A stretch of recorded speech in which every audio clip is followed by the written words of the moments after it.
does not have the time to select an individual stock, does not necessarily have the ability to make that selection.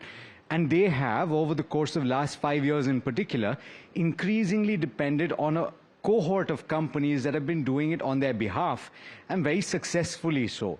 And so this session is aimed at giving you a sense of how a couple of the largest mutual funds or asset managers in the country are looking at this changing landscape and this changing investor and what they think is going to develop in the near to medium term. I would like you to please put your hands together for Mr. Nimesh Shah, who's the Managing Director and Chief Executive Officer of ICICI Prudential AMC, and Mr. Sundeep Sikka, who's the Executive Director and Chief Executive Officer of Nippon Life India Asset Management, who's also the AMFI head. Gentlemen, thanks so much for joining me today. Absolute pleasure having you. I appreciate that you've taken the time. You know, I was actually pulling through some interesting numbers, and incidentally, every time we do an event like this, it comes at an opportune time, I feel. I don't know if it is timing or otherwise, but the AMFI numbers have just come out today. Just happenstance, right? And the numbers look very, very good. 75 plus lakh crore. I'm not going to look at the exact number. It doesn't really matter. 2014, we had 10 lakh crore. And the question is, of course, some might say that the advent of digital investing and all of that post-COVID-19 was what really thrust us in this direction and brought us to this inflection point, I think. But you've seen what happens on the ground as well. We've gone through the years of push through distribution channels, and you have so many mutual fund distributors out there, 1.8 lakh out there, pushing product as well, a lot of people buying direct. What do you think about the journey so far, and do you agree that we are at an inflection point? I'll come to you first, Nimesh bhai. I think 11 years back we were celebrating something else. We were celebrating that we are 10% of the banking industry. Right? As my take on this industry has always been, there is one number, the banking deposits in the country. We are in the business. As a country matures, as a depositor matures, the depositor of yesterday is going to become an investor of today. We have been saying it since last 15 years. So if you look at the numbers, industry which was 10% of the banking industry, in 11 years time, if it has become 1/3, the financialization of savings that we have been talking about is actually reflected in this one number. So I think it's an infinite market, and this industry has done well because of the basic issue that the product, I will give the full credit to the regulator, why this industry is doing well. I'll give the full credit to the regulator because the regulator has created a product which is very pure for the final investor. Both I and Sundeep can have our views saying that we don't earn as much, we should earn more, etc., we charge less. But the strength of this industry is only that we charge less to the customer and the investor is getting a very pure product.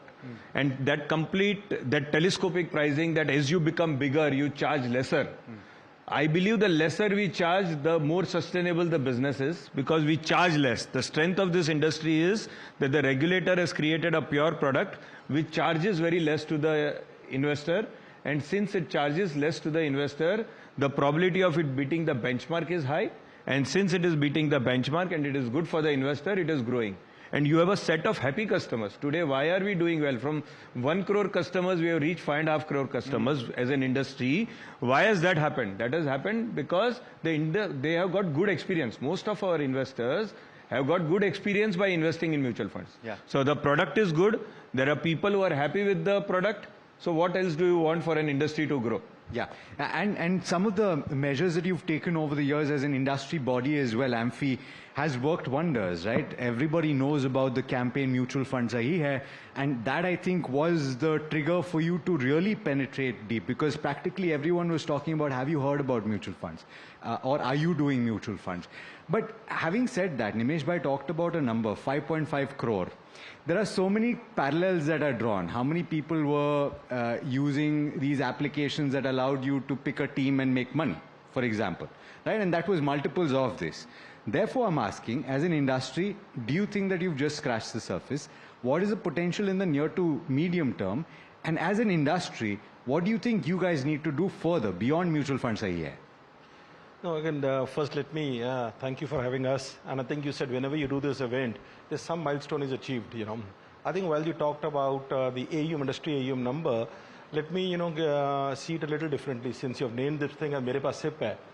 I think one of the biggest achievements today, if you see, today the monthly SIP has crossed 29,000 crores. Yes. But that is not important. If we see it, many times we see it from an investor AUM point of view, it doesn't show the right picture. The way you have to see this is today, India has a population of 140 crores. With today, for the first time, we have reached a point where every Indian is investing 200 rupees per month in mutual fund industry. We had before this, Manish Bhai, talking about India will move to the largest economy in the world. Just think of it. If the economy size was to double or triple from here, and the 200 rupee becomes 400, 600, 800, we are talking a 1 lakh crore rupees of SIP will come every month. I mean, that is point number one. To your question, today at this point of time, we have 5.5 crore investors, which means effectively a penetration of less than 4%. If this penetration was to go up from 3%, 4% to 8%, we are talking of 2 lakh crores per month. We are talking of. So this is just, you have scratched the surface, you're right. We are really excited. This industry has infinite, potential. I think, but the biggest thing is this industry, I think we need to also compliment. I think many times it's also important to give a pat on the back to all stakeholders, starting from media, regulator to the industry players. This industry has created more wealth for investors than any other financial sector, anyone else in the financial sector. I mean, it's just a coincidence today, one of the oldest funds in the industry achieved 30th anniversary. 1 crore rupee has become 1 lakh rupee has become 4 crore rupees. That is what so you're saying for a scheme that you have. I will again. No, because Nimesh Bhai also has schemes that are pretty much that old. I'm just talking from industry point of view. Yeah. At this point of an idea is not to get into individual scheme name, but that's the kind of wealth we have created. And this is 1 lakh has grown to 4 crore rupees. Over 30 years. 30 years. In the same scheme, if you were investing 10,000 rupees a month for last 30 years, 36 lakh rupees, that has become 25 crore rupees, a CAGR of 22%. So what we are going to see till now what we were talking as industry was, we were showing people hope. You will create money. Now what industry is at a point, we are demonstrating that we can create wealth. Yeah. And that is the beauty of this. And so I'm very confident. I think you talked about 5 crores, I think I recently mentioned somewhere else. I think we need to, as an industry body, have a vision. We need to make it possible that every Indian household is a mutual fund investor. And maybe 5-10 years down the line when we meet for a Diwali event like this, I think I'll make that statement, every Indian household is a mutual fund investor. A big round of applause to that, because I think that's an amazing dream to have. Ultimately, because you're talking about wealth creation and the creation of opportunity for the small investor, for the small family, because this achieves so much by creating that kind of strength. But having said that, I want to talk about a few numbers. 5.8 lakh crore was equity AUM in 2020, approximately, yes? In the most recent numbers, I'm pretty sure there are 2 scheme categories in the actively managed equity scheme category overall that has over 5 lakh or very close to 5 lakh crore. This is flexi caps and sectoral and thematic. Sectoral and thematic now the largest. And you have well over 200 schemes. So the industry has actually proliferated that one bucket. The tendency of the investors to get a little spoilt, Nimesh Bhai, and this is just human tendency. They'll mange more. You are giving them 20% returns in a few products and they will say, "Mujhe aaj bhi chahiye, mujhe agle saal bhi chahiye, uske agle saal bhi chahiye." The tendency is to run after returns.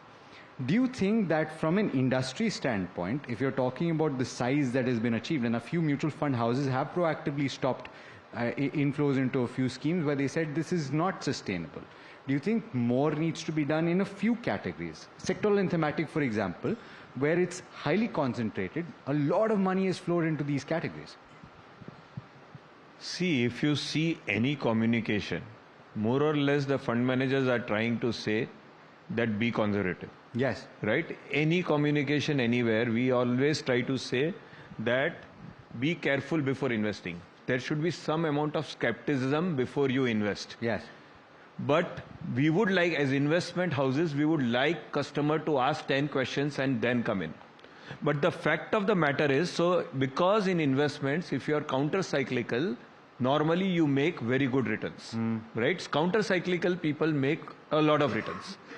Unfortunately, one weakness of the investor would be that investors normally are pro-cyclical. Human nature is pro-cyclical. Human nature is not counter-cyclical. So we have tried earlier a lot that when the fund does not, if a fund management company is good, if the investor is good, try and sell a value fund when value has not done well for 3 years. Yes. But it does not work. It does not work in BKC. Forget whether it works in Jodhpur or not, but it does not work even in BKC when I have tried to market. I have tried to tell my friends. So the guy trusted me. He was a knowledgeable financial guy, but he was not able to press a counter-cyclical button. Right? So people do tend to put in money. So people drive the car looking at the rearview mirror. 100%. That is still there in India. That has not changed. Any amount of investor education is not changing that. But what media has done, and I'll give that credit to media, the amount of articles that you guys have created. One thing has happened that when the markets fall, people don't panic and get out. Yeah. Right? That is changed from earlier, say the first decade of this century, where this used to happen that when the market used to fall, people panic. That is not happening. July, the market would have gone down and the flows were maximum, right? The market had gone down 4%, 3.5% to 4% in July, and the inflows had increased. So that is the good thing. People don't redeem. But the fact remains that September 24, people do put more money. People look at the mid-cap, small-cap returns and put in more money in mid-cap, small-cap. Yeah. So what we have tried to do, we have always tried to be counter-cyclical. So if the investor is not going to become counter-cyclical, can the fund houses become counter-cyclical and promote products which are counter-cyclical? Anyway, we are a supermarket. We have got all kinds of products.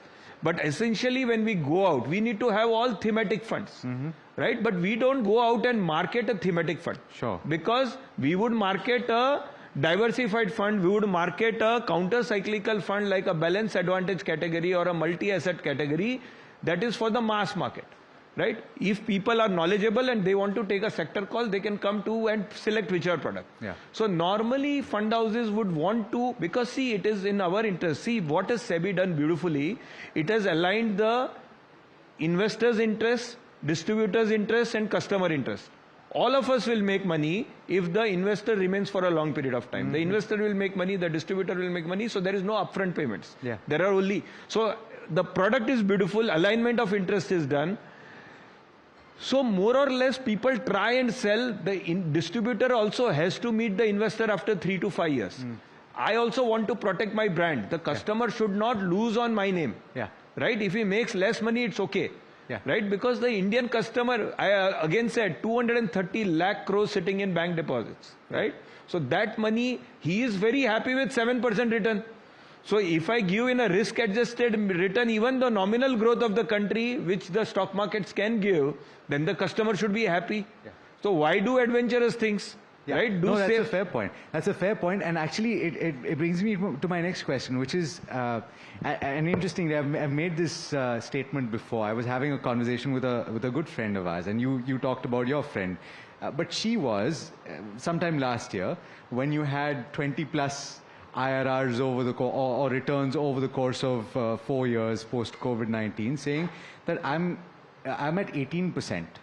My aunt's distributor is giving her 22%. I think I'm going to shift.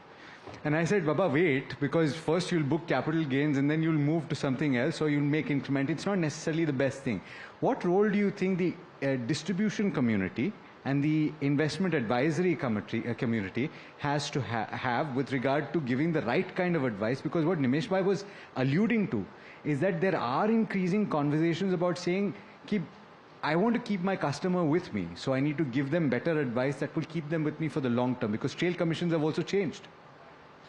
I think it's a very valid question, and I think let's try to step back a little. Effectively, today, while financial literacy is increasing, I mean, all of us, your friend, his friend, everybody has a day job. They are not perfect in this, I mean, financial products. So it's not as easy as we think that, I think, because I think just looking at return on a point-to-point basis and they can make the right decision. So I think financial advisors will have played a role, will play an important role. But one good thing is that the financial advisors and the investors both are maturing. Earlier it used to be, so let me give this example. You talked about the thematic funds. Maybe a few years back, if some theme was very, doing very well, everybody would rush to that theme. And let's look at, we have ETFs. In ETFs, there is no advisor. Yes.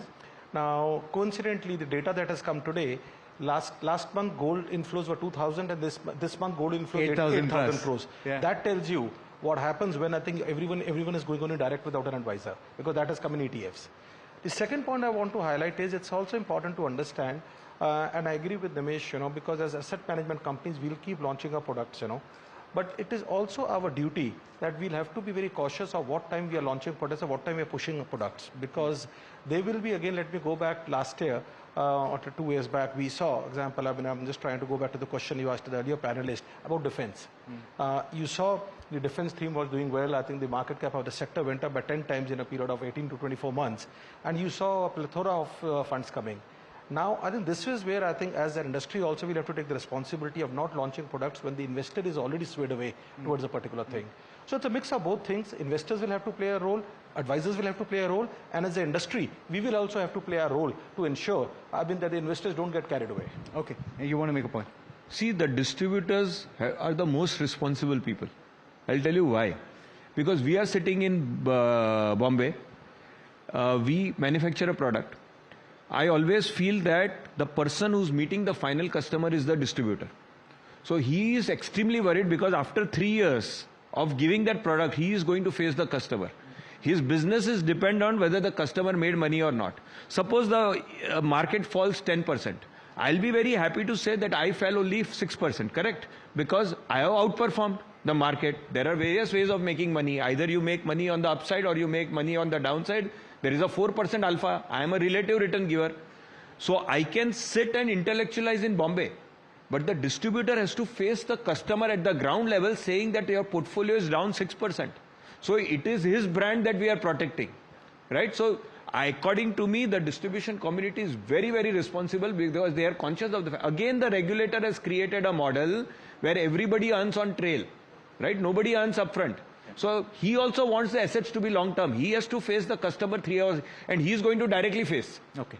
So two questions just about... a data point, so what we have seen is, if you were to look at our data, and let's talk specifically to SIPs. I'm trying to come back to the theme of your panel. Of course. SIPs which have come direct versus SIPs which have come through advisors. SIPs which have come through advisors versus SIPs which have come through platforms, direct, Yeah. There is a... there's a complete difference in attitude and approach when there's a markets are volatile. Yeah. So what happens is, what we are seeing is that because this is not important for India, for AMCs, but for the Indian capital markets. So what happens is, SIPs which have come through advisors, they are more sticky and remain stable during the volatile times. Whereas SIPs which have come direct through online platforms, do-it-yourself kind of a thing, the investors who started coming to the capital markets during COVID period, what we see, they do two mistakes. First is, I think they're always chasing a trend. Yeah. Because they are investing on a platform which the algo tells you which is the best fund in the last 6 months. The fund may have a long-term track record or not, we don't know. Then what happens is, after 6 months, you'll have another fund which is up. The investor, what he does is, because he's coming direct, do it yourself, he redeems this fund and goes to something else. So you're always continuously in that circle. And I think you're redeeming and not, taking advantage of it.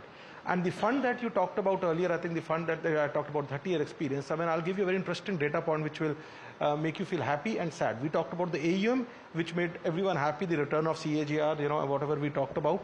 But on the other side, if you look at a 30-year journey, while the return that I talked about, 10,000 SIP has become 25 crore rupees, but there are only 2,000 investors who have stayed through the period of 30 years. Wow. Now, the fund has created that kind of a return, has 1 million plus investors, but there are only 2,000 investors who stayed through the entire journey. Wow. Now, this is where the role of the advisor is.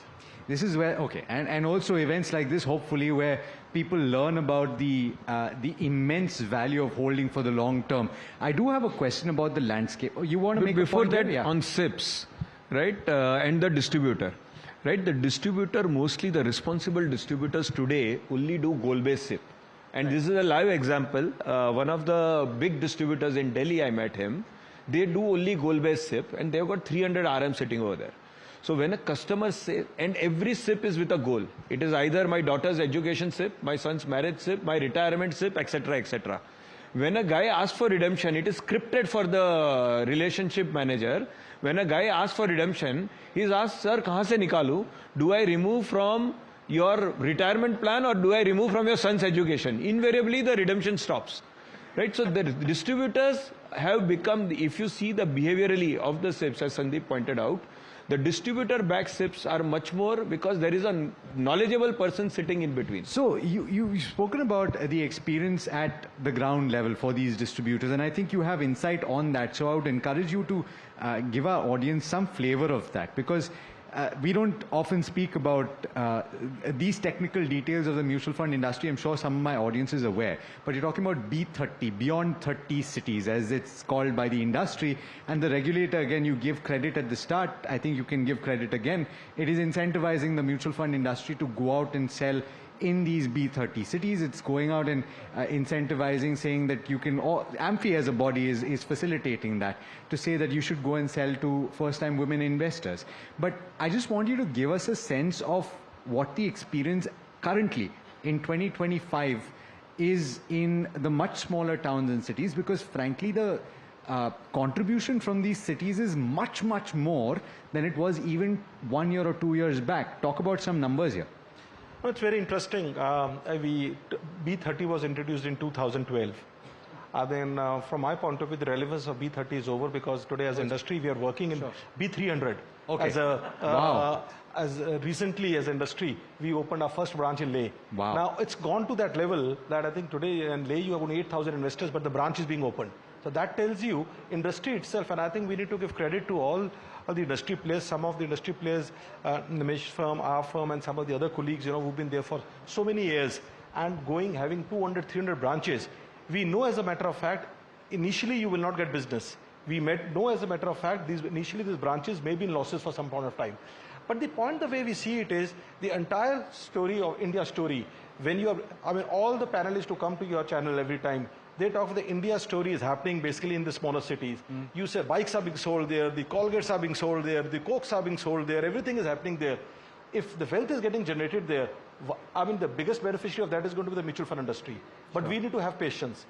So what is happening if you move from B30 to what has happened now, the number of investors, I'm not talking about AEM, more investors are coming from smaller cities and towns. More sticky SIPs are coming from smaller cities and towns. And if you go to Google search, you check up from which cities mutual funds are being searched. Out of the top 10 cities, you'll be shocked to see cities, the names you will never expect them.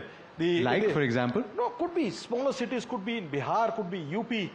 These are the cities, I don't want to call my city, Chandigarh, a smaller city, that also appears in top 10, But the point what I'm trying to make is, our traditional thinking tells us it was Delhi, Bombay, Bangalore. So this is how the landscape is changing. And also, recently the regulator has also started something to do with the women investors. Yes. More women investors are coming from smaller cities and towns. So it's a changing landscape. We may not be able to figure out what is happening sitting in BKC, but on ground, actually the industry is changing, and it's changing in the smaller cities and towns. You want to add any insights, for example, for your firm?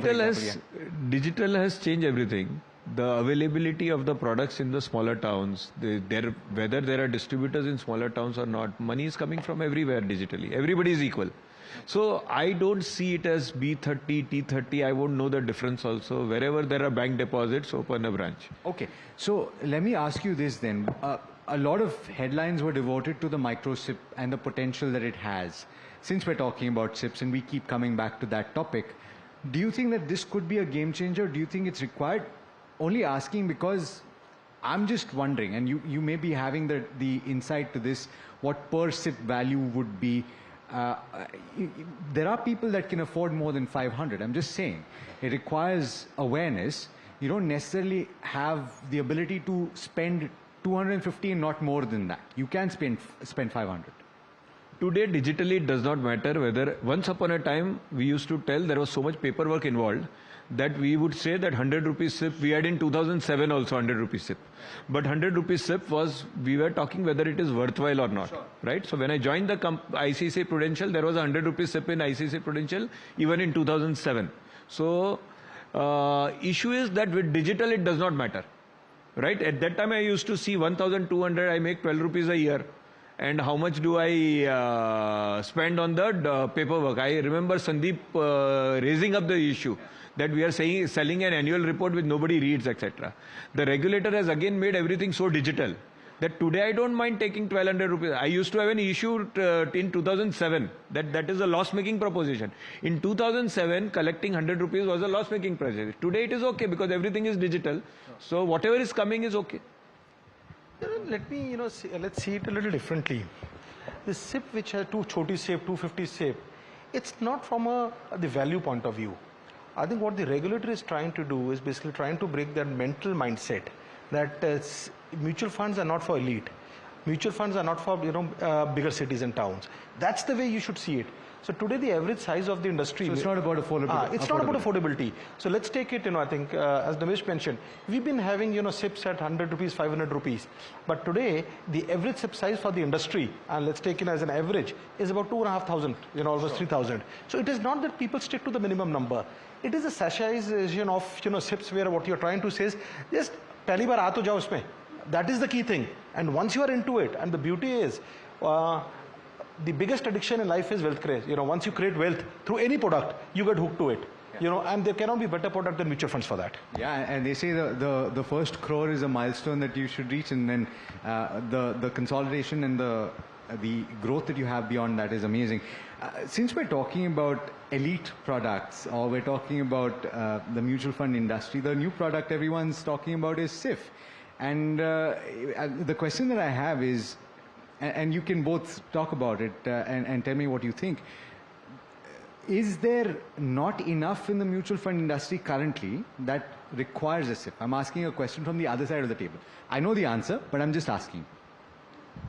See, this has been jointly created. The regulator took a lot of feedback from the industry before creating this product. It uses a lot of derivatives, right? And for risk management, etc. So the person needs to understand the product, right? The person who's buying it, the person who's distributing it, and the person who's manufacturing it. All three have to understand the product well. It has got technicalities in that. So maybe a person who understands the technicalities should buy that product. Sure. Or if it is used, if we can convince the distributor and distributor understands that this has been used, it need not be high risk. It is just because it is in SIF, it does not mean it is a high risk product. Sure. Because it can also be used to manage risk. A product in SIF can have lower risk than the mutual fund part also. Which is why since derivatives are used and people should understand it better, that is why it is being put as SIF. Yeah, which is why a lot of industry players are launching the hybrid long-short funds first, because they want to launch a product that will curtail the risk first before they launch. Correct me if I'm wrong. This is my interpretation. So let me, just to, in the interest of taking the conversation forward and making it a little different, I have a little different view on it. I think your question, did the industry need it? I think I'm putting it the other way around. Why do we always think what the industry needs? We should see everything from the investor's point of view. Okay. Does the investor need it or not? So, so let's take this industry was always active. There was a question, does the investor need passive? So, and at that point of time, we used to think, no, active is so good, everybody can create so much alpha. But if the investor needs it, today the reality is passive is growing very fast. I'm not saying faster than the active. Similarly, there is a certain set of investors who want a complicated product like this. So I think we have to start changing the narrative. It is not about what the AMCs want. It is what the investor wants. And there are different set of investors who want different things. Some investors will want a risky or a sophisticated product like SIF. Some will like the most boring product like a passive fund or ETF. And there's some smart people will like smart active funds. Okay, that's a very well answered, a very good answer. Let me ask you to sum this conversation up, and we're going to look a little bit into the horizon just to end this conversation for the industry. And I am asking both of you, knowing that you all are among the biggest players in the industry. Funnily enough, I read this headline, is the mutual fund industry in India getting a little overcrowded with more people coming in? And I know for a fact that the number of mutual funds in the US is many-fold higher than in India. As the largest couple of AMCs controlling the kind of assets under management that you do you think that there's going to be more consolidation with the larger players taking more share? Or do you think that competition in the space with new players coming in is going to change the way that people approach investing? And how do you see the landscape change, in your opinion? I feel the market is infinite, right? I said what is the market. So market is infinite. There is huge amount of money in the country. As the country grows, a lot of traditional products will get converted into capital market products. So this industry, more people, there will be niche players, there will be all India players, there will be all kind of players. So more players are welcome. In fact, there should be more players, and I don't see it as competition. Frankly, we all are good friends, and this I'm not saying in this one, because there is enough, there is more execution. Suppose he has got a branch in Leh, and tomorrow I open a branch in Leh, right? His business will only increase because more people are making people aware, right? So it is. We don't see it as competition. In fact, we want more fund houses to come in the town that we are there. The business only increases. Okay. Right? So there it is not, and here you don't require much capital also, right? It requires expertise. Niche players will bring in their own expertise which the existing players won't have. They will bring innovation also more. So it's okay, we should have more players. Do you foresee a time in the next decade where India has 400 plus mutual funds? So I think I agree. I mean, India has future for many AMCs, but I want to flip it also the other way around. India has great future. Many more AMCs can come. US has 4,000. India Yes. could be 400. Yes. I think, but it's very important for everyone to understand what game you are playing. We have to also understand the fact that I think 17 largest foreign names, the biggest of the names in the world, have exited India. So what that tells you, potential is there, potential was there, potential will remain there. Key is execution. And you need to know your investor and create value. All of us should introduce at big fund houses. We were also very small 15 years, 20 years back. But as long as you're creating value and you're executing well, and you have the patience to go to small cities and towns, I think you can succeed. I think more the merrier for us. Absolutely. And this is one industry where it's very clear that when they succeed, the investor also succeeds. So put your hands together for for the success story that they represent also. If we can get the mementos, I can hand them over to thank them